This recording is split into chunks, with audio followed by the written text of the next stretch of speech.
My husband is missing. It's been about 3 hours, and I have some indication that he must have planned not to be found. He turned it off and left it behind, which seems kind of deliberate. That is the wife of retired Air Force Major General William Neil McCasland, heard in a 911 call that had never been released until now. I think he's on foot. All of our cars and bicycles are in the garage. This is a big new development in the story that we have been covering of a missing man with work tied to Wright-Patterson Air Force Base, a place long rumored to be connected to Roswell and UFOs, and now he apparently walks out of his house in the middle of the day, allegedly changes his clothes, and vanishes. So what happened in that narrow window between when his wife left and when she came home? And one of the most highly trained men in the U.S. military is just gone? Let's talk about it. Welcome to Sidebar, presented by Law&Crime. I'm Jesse Weber. A retired two-star Air Force general allegedly walks out of his house in the middle of the day. Apparently leaves his phone, his glasses, his smartwatch, seemingly changes his clothes into something that his wife apparently can't identify, and then nothing.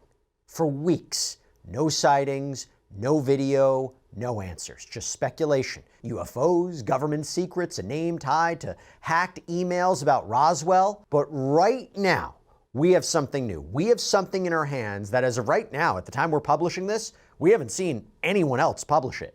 This is a brand new 911 call from his wife made just hours after he vanished. And I want you to listen.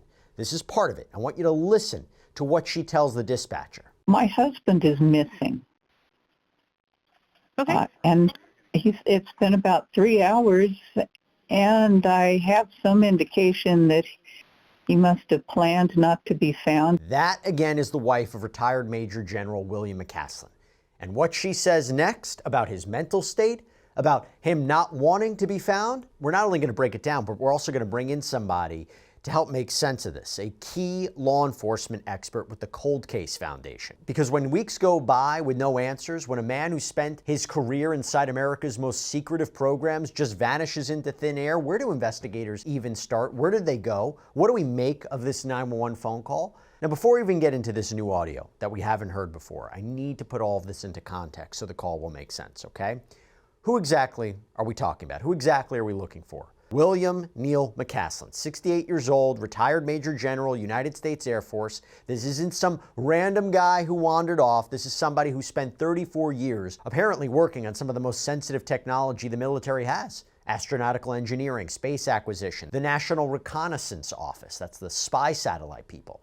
And eventually he took command of the Air Force Research Laboratory at Wright-Patterson Air Force Base in Ohio. Now, Wright-Patterson, it's important. For decades, conspiracy theorists have claimed that is where the government secretly stored debris from Roswell. The Air Force, to be clear, has never confirmed that, but the association sticks. And as we continue to cover this case, a person like this goes missing, people start talking, people start speculating.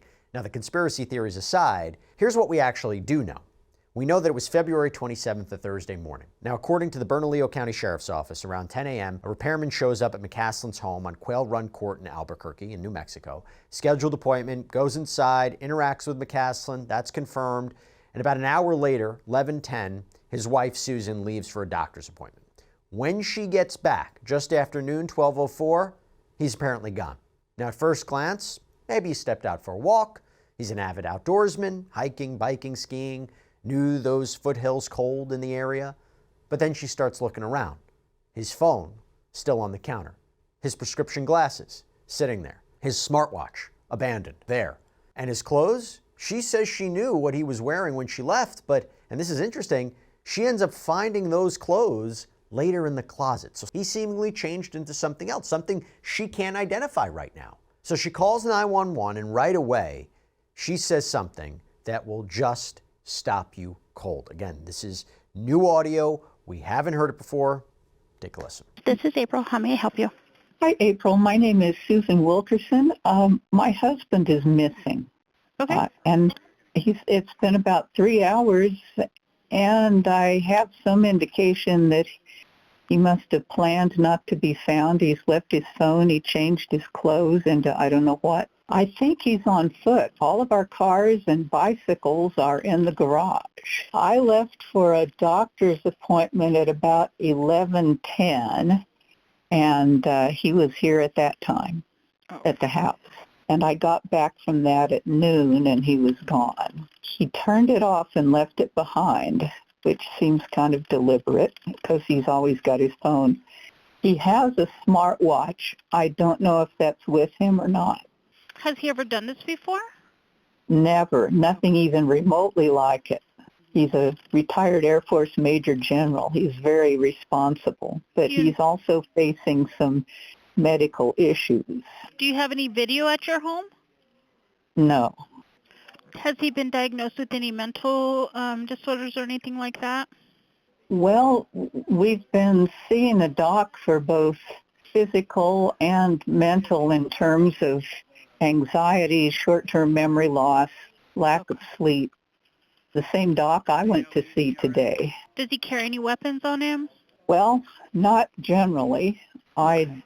He does have a gun safe, and I went to look in the gun safe to see if anything was missing, but I couldn't tell if anything was. He has quite a number of pistols and rifles. Other than saying if his brain and body keep deteriorating, he didn't want to live like that.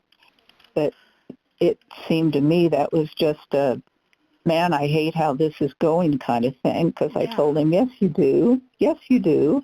Okay. We're going to send some deputies up to talk to you, see if we can search a little bit and see what's going on, okay? Sure. Thank you very much. You're welcome, ma'am. So here's a question, okay? You're a 911 dispatcher. Woman calls, says her husband, this former Major General, walked out of the house hours ago, no phone, no glasses, apparently changed his clothes, and she says he planned not to have been found. I mean, honestly, what goes through your head about that? How do you even start the investigation? And by the way, how does the wife know this, right? That's key, right? What about his routine? What about, did she know about him, says that this is a situation that he may have taken active steps to not be found? So to help answer all of this, to get reaction to this, to figure out where this investigation goes from here, we're bringing in somebody who has been doing this work for decades. Chris McDonough is Director of Law Enforcement Relations and an investigative consultant with the Cold Case Foundation. Chris, so good to see you. Thanks for taking the time. Thank you, Jesse. Appreciate the invitation, bud. Will you tell me what stands out to you the most about that call? Well, right away, I mean, the first red flag with inside that phone call is just that comment. You know, he must have a plan or something to that effect. And, you know, that's kind of one of these anomalies, right? What we would call DLR, doesn't look right or doesn't sound right. And not that it couldn't be right, that would be like the first step off point when the first officer gets on the scene to start looking into this thing. The idea that she didn't say someone must have taken him, someone must have done something to him. There was this acknowledgement that based on the man she knows, and particularly about the clothing and the items left behind, that he did this, that he didn't want to be found. You know, you compare it to the Nancy Guthrie case, which is obviously different, but there wasn't an indication, well, maybe initially that we weren't entirely sure what happened, but it was pretty clear this wasn't a wandering off situation. You know, and yes, she's much older than McCasland, but the idea that he must have planned not to be found is very, very interesting. Yeah, I mean, because who's introducing that plan? Right? We hear it very first on the 911 call. He planned not to be found. Well, all right, when the first deputy gets on the scene and they start, you know, they have a couple of priorities. The first priority is to see if there's any suspicious activity in relationship to how the environment looks. Okay, then the second activity there that's going on simultaneously is you're interviewing witnesses, and in this case, the family, the wife, and you want to lock them into a statement so that, you know, later on when the investigators get on scene, and if it didn't sound right or it doesn't look right, like we were talking a moment ago, then, you know, you tell that to your first responding investigators. And the third piece of that puzzle is you got to start looking through the house, and you have to start looking through the anomalies that she may have been talking about on the phone, i.e. she has a lot of guns. He's been going through a lot of mental stuff. We went to the same doctor, et cetera. And you want to start looking for evidence that will correlate to the truthfulness of potentially that statement. So in this case, it is critical and would have been critical right from the very moment that first deputy got on scene to potentially start telling the story. I think the clothes were a big indication, right? You know, the idea that the clothes was... So does it become almost impossible to know what he was wearing then? I mean, how do you know the whole wardrobe collection of a human being, even if you're married to them? And also, unless they purchased clothes beforehand that they hadn't worn before, that seems like a challenge in and of itself. Yeah, right. And this is why you don't go into these investigations asking the word how, but always asking the word why. Why would he have left, the items behind, like his cell phone, his prescription glasses, all the wearables, right? The things that you're going to need out there in the world. And so you have to start breaking that down. And then you have to start plugging those, gaps of really gumshoe investigative techniques. I mean, the strongest tool for any surgeon is a scalpel. But for an investigator, it's the question. So the very first type of questions that are put out to the witnesses / even the wife and the family, those are going to tell you the wounds potentially inside this investigation. And you're going to be able to figure out, okay, how do I need to stitch these wounds up? Where investigators get screwed up is they write the prescription without doing the diagnosis. And so sometimes, if somebody was, if there's foul play here, well, the suspect has the advantage in that situation. And, some of the red flags that even like you're talking about there jump right out. He missing hiking boots, a gun, et cetera. But where's all of this coming from? It's coming from the inside of his home, i.e. through the witnesses that last saw him. And so you want to make sure that you're cutting through that pretty quickly with the right type of questioning and interviewing techniques. And I wonder if there's a complication that this is not just John Smith who disappears, but this is somebody who has training. This is somebody who's an outdoorsman. And you wonder if this is the case where they don't want to be found, is it likely they won't be found?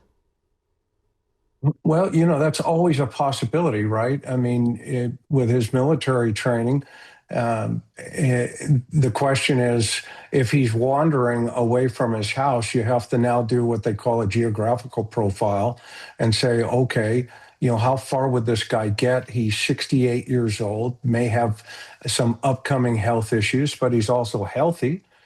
Based on what his wife is saying, he doesn't have any dementia issues per se. So immediately you'd want to talk to his doctors. You'd want to talk to the last people that saw him and try to tighten up that timeline.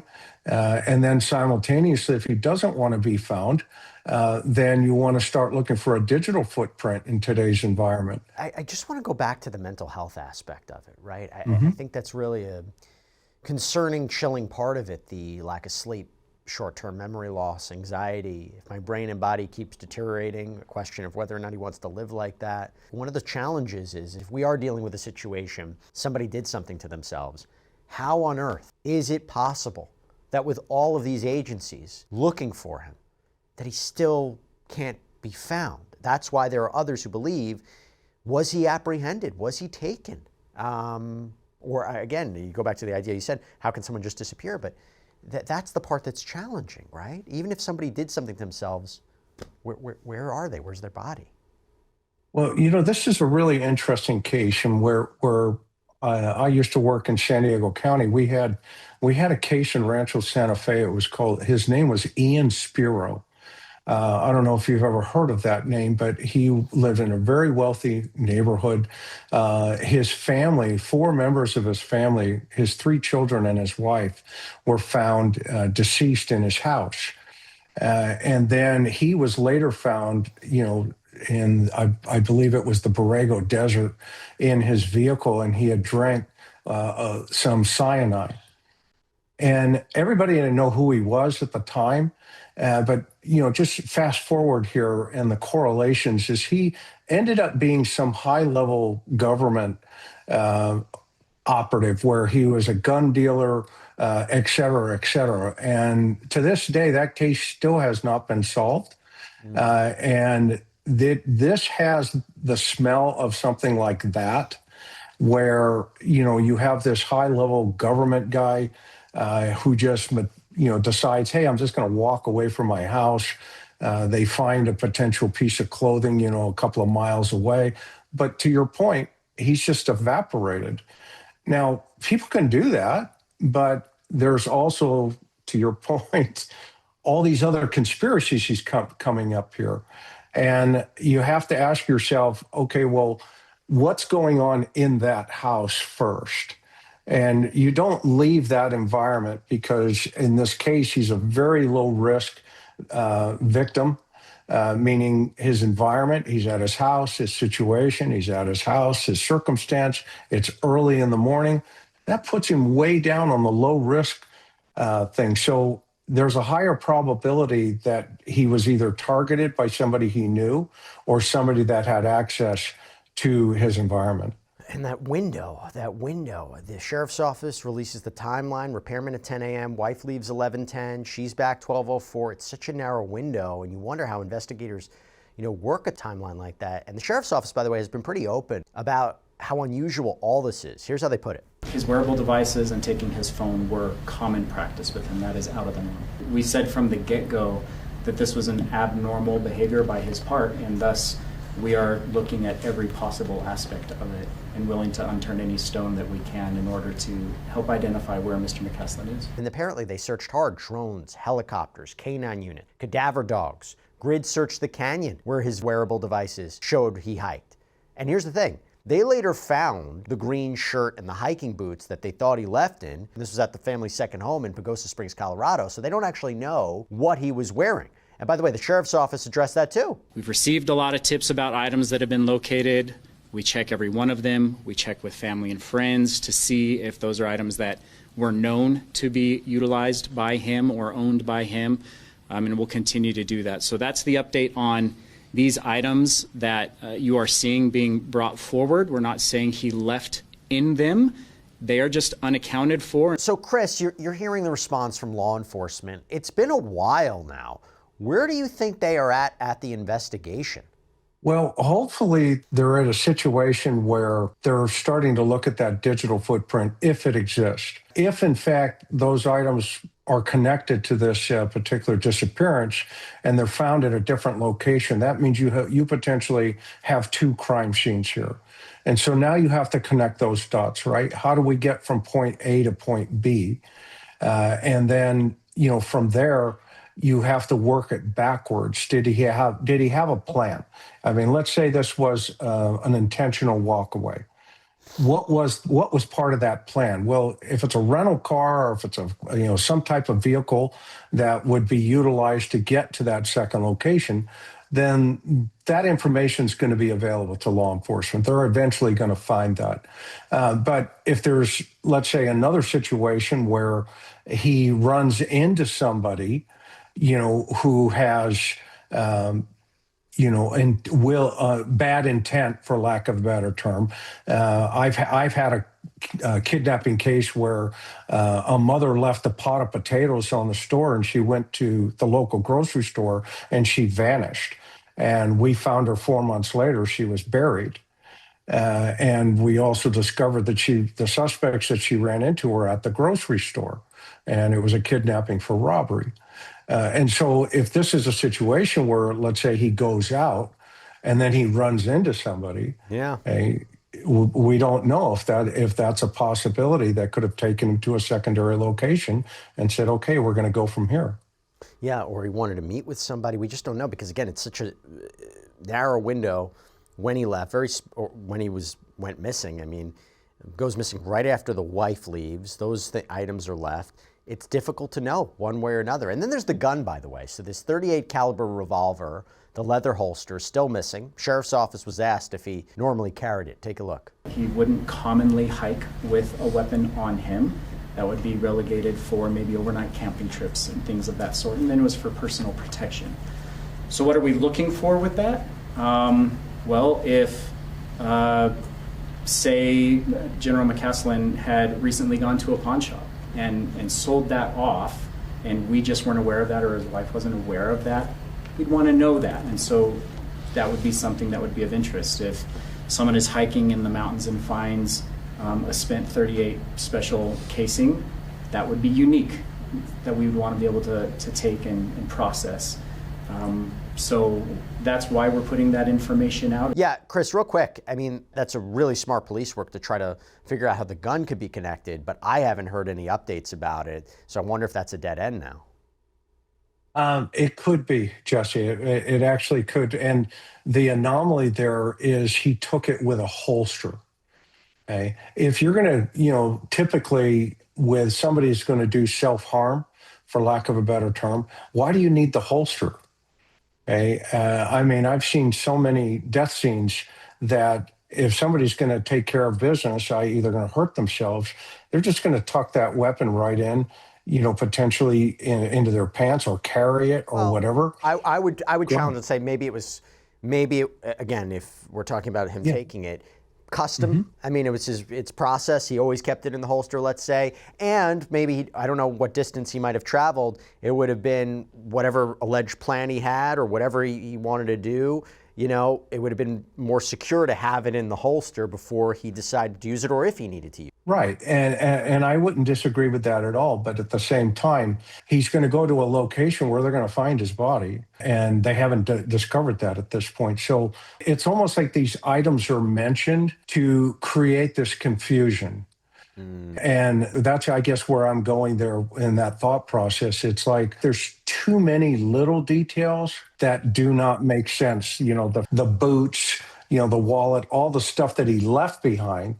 But he takes his gun, and it's like, well, wait a minute, that's not lining up. There's another layer to this story that a lot of people just can't stop talking about. I want to get your take on it, because McCasland apparently isn't the only person in his orbit who's disappeared or died under strange circumstances. There is Melissa Cassius, worked as an administrative assistant at Los Alamos National Laboratory. This is the same lab that developed the atomic bomb. She vanished in June of 2025, walked away from her car, left her phone, wallet, keys behind. Last seen on camera, walking alone on a highway, gone. There's Monica Reza, a NASA rocket scientist, disappeared while hiking with friends in California just 4 days before Cassius vanished. She worked on a project funded by the Air Force Research Laboratory, the same lab that McCasland used to oversee. And then there's Carl Grillmeyer, renowned astrophysicist, shot dead at his home in California in February, right around the time that McCasland went missing. His shooter was arrested. He worked on telescope projects that were powered by military technology that was monitored by that same lab. And to be clear, I'm not saying all this is connected. Correlation is not causation. But do you see a disturbing pattern here? Do you think that this should all be investigated? Absolutely. I mean, with those types of connections, right? Who's in a circle of influence? And now, all these other individuals have also, disappeared. And it's interesting. Look at the correlations in relationship to hiking. Okay, and just people outdoors. All of these events occurring outdoors. If that in of itself is suspicious, what are the odds of a team working together, and this explains, and then disappearing together, okay? And this explains why the FBI is involved in this, and it's not just a local issue. From the sheriff's department, that was one of the things that jumped out right away to me. It's like, why are the feds involved in this? Yeah, the guy's retired military. I mean, my father was in the Marine Corps for 31 years. Okay, but if he disappeared, the federal FBI wouldn't come knocking on my door. Okay, and so there's a real challenge there when we see them involved, and maybe it's to your point because there potentially could be a correlation. Former FBI Assistant Director Chris Swecker told the Daily Mail that investigators just can't look at these cases in isolation. He said, quote, "The FBI can't have these examined in isolation and compartmentalize them as individual missing person cases." You have Congressman Eric Burleson also called for the FBI to get involved. He said the disappearances are deeply concerning. And then I want to go to this other aspect, the UFO angle. because McCasland's name shows up in those hacked WikiLeaks emails. Tom DeLonge talking about him as the guy who ran the lab at Wright-Patterson, same place that Roswell debris supposedly went. Tom DeLonge from Blink-182. Sheriff's office was asked about this. Their answer was basically, just because it's crazy doesn't mean it's not true, but we can't investigate that. And I've asked a bunch of guests that I've talked to about this, how far can they go in terms of looking at his past and looking at his history and looking at what he was working on? Because I imagine there's issues of security clearance and classified documents. Talk to me about that. Well, they can't go very far. Even the feds can't go very far, the FBI, unless, there's, what they call green card security clearances. And the fact that all of these things are compartmentalized, i.e., some of these projects may have been top secret, et cetera, you can get close to the door, but that doesn't mean that door is going to open. And that was one of the interesting things with the Ian Spiro case that I was talking about. The news got as close as, yes, there was some government connections, i.e., he was potentially looked at as one of the arms dealer during the Iran-Contra gun supply. Okay? And so once it got to that level, that's as far as it went. And that case to this day, again, has never been solved. And that was in the 90s. And so is this going to fall into that bucket where everybody's going to get close, and because of the other, high-level projects that this guy was overseeing, they can't get close enough? Bottom line is, we don't know what happened to him. We just don't know. Right. That's the honest answer. I will say, if you were in the Sandia foothills on February 27th, 28th, check your cameras, the doorbell footage, dash cams, photos you took that day. You can submit tips to the Bernalillo County Sheriff's Office Missing Persons Unit at 505-468-7070. You can text anonymously through tip 411, text BCSO and your tip to 847-411. Chris, thank you so much for taking the time. Really appreciate it. Thank you, Jesse. But that's all we have for you right now here on Sidebar. Everybody, thank you so much for joining us. And as always, please subscribe on YouTube, Apple Podcasts, Spotify, wherever you should get your podcasts. You can also check us out on NBC's Peacock as well. If you want to follow me, X, Instagram, my News Nation show, Jesse Weber Live, Monday through Friday, 11 p.m. Eastern. I'll see you next time, everybody.